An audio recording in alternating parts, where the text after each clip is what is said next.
দিনের মতোই ঘুমিয়েছিলেন ঘরে, কিন্তু জানতেন না এই ঘটনা ঘটবে। আর ঘুমন্ত অবস্থায় মুহূর্তেই বাঁচল 8টি পরিবার।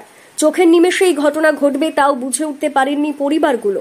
মুর্শিদাবাদ জেলার এক জ্বলন্ত সমস্যা হলো গঙ্গা ভাঙন। সুতি, শামশেরগঞ্জ ও ফারাক্কাতে তীব্র নদীর জলস্তর বৃদ্ধি হচ্ছে বর্তমানে। ঝাড়খণ্ড ও বিহারে লাগাতার বর্ষণের কারণেই গঙ্গা নদী ফুসছে। জানা গিয়েছে একের পর এক বাড়ি তলিয়ে গেল গঙ্গার জলে। গঙ্গা ভাঙনের অভিশাপে আবারও ভুক্তভোগী মুর্শিদাবাদের শামশেরগঞ্জের উত্তর চাচণ্ড। লোকজন ঘরে ঘুমিয়ে থাকা অবস্থায় শুরু হয় ভাঙন। স্থানীয় সূত্রে জানা গেছে ভোর থেকে শুরু হয় ভাঙন। তলিয়ে গিয়েছে 2টি বাড়ি, আরও একাধিক বাড়ি গঙ্গাপাড়ে বিপজ্জনক অবস্থায় ঝুলছে। আতঙ্ক আর হুড়োহুড়ি পড়ে গিয়েছে উত্তর চাচণ্ড জুড়ে। রাত্রে আমরা ঘুমাচ্ছিলাম, আমার ভাই জেগেছিল, হঠাৎ রাত্রে উঠে বললো যে দাদা তাড়াতাড়ি উঠো, বাড়ির পাশে বাগানটা পড়ছে।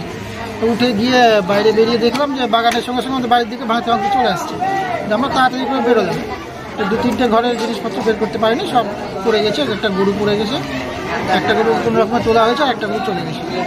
ঘুমন্ত এলাকা জেগে উঠল নদী ভাঙনের ভয়াবহতায়। শুধু বাড়ি নয়, নদী গর্ভে বিলীন বড় বড় গাছ। হঠাৎ করে ভাঙনের ফলে ঘরের আসবাবপত্র সবকিছু নদীগর্ভে তলিয়ে গিয়েছে। ভেসে গিয়েছে বেশ কয়েকটি গবাদি পশু। 8টি পরিবার তলিয়ে যেতেই এখন আতঙ্কিত গ্রামের বাসিন্দারা। ভাঙনের টের পেয়ে কোনো রকমে পরিবার পরিজন নিয়ে ঘর ছেড়ে প্রাণে বেঁচেছে 10টি পরিবার। নদীপাড় সংলগ্ন কালী মন্দিরেও ধরেছে ফাটল। ভাঙনের আতঙ্কে আসবাবপত্র, প্রয়োজনীয় সামগ্রী নিয়ে এলাকা ছাড়ছেন অনেকেই। ঘুমিয়েছিলাম, বাড়ির পাশে এসে বলছে যে ছোট ছেলে কাজ করছে, রাত 2 অব্দি কাজ করে ছোট ছেলে। ওই বাড়ির পাশে ডাকছে যে দিদি তোমাদের লিচুর গাছ পড়ে আলো। ও দেখতে গিয়ে লিচুর গাছ দেখতে গিয়ে পড়ে ঘরে ঢুকছি আর ফেটেই বসে হলো। আর কিছু টানতে পারলাম না, কোনো জিনিস টানতে পারলাম। খাবার যে জিনিসগুলো যে টানবো তবুও টানতে সময় পাইনি। রান্না সব গ্যাস, সবকিছু চাল ডাল যত ছিল সব। ভাঙন এলাকায় পরিদর্শনে যান শামশেরগঞ্জের বিডিও সুজিত চন্দ্র লোধ। এলাকা ঘুরে দেখেন বিধায়ক আমিরুল ইসলামও।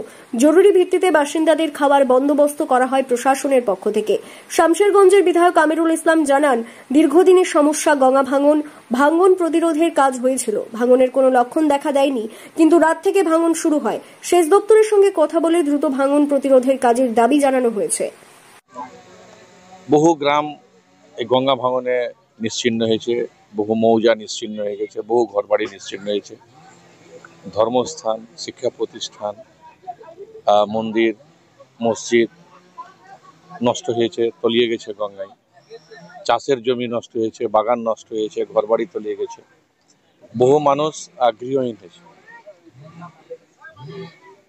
আজকে আবার নতুন করে আমাদের শামশেরগঞ্জের যে চাচণ্ড জিপি, তার উত্তর চাচণ্ড গ্রামে, মধ্য চাচণ্ড উত্তর চাচণ্ড গ্রামে ভাঙনটা দেখা দিয়েছে। মুর্শিদাবাদ থেকে কৌশিক অধিকারীর রিপোর্ট, লোকাল 18 বাংলা।